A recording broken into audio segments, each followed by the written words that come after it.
Kaixo 2030ko lagunak. Tafalla ikastolako lehen hezkuntzako 4. mailako ikasleak gara, eta 2026. urtetik idazten dizuegu. Gaur egungo munduaren egoera ikusita oso kezkatutak gaude.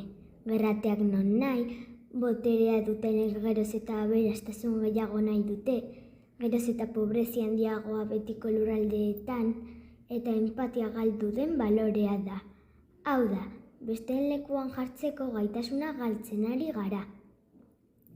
Gure eguneroko bizitzan ere injustiziakin topatzen gara, adibidez, azalaren koloreangatik edo ezaugarri fisikoarengatik jendea apaitzea, norberak nahi duena izateko beldurra edukitzea, neska edo mutila izateagatik dauden rol eta diferentziak.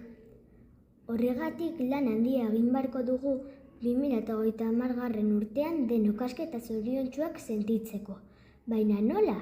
Guk 4. mailako ikasleok argi dugu zertan lagundu dezakegun.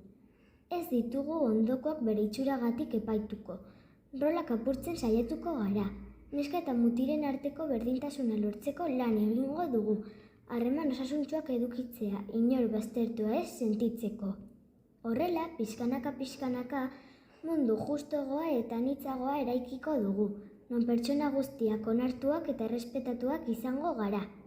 Elkarrekin eta taldean lan eginez indartsuagoak bihurtuz.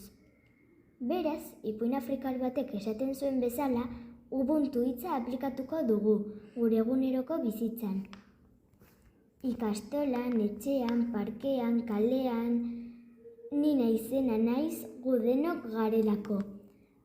Agur bero bat eta 2030. urtean ikosiko dugu elkar. Patxo handi bat, Ubuntu! Lehen hezkuntzako 4. mailako ikasleak.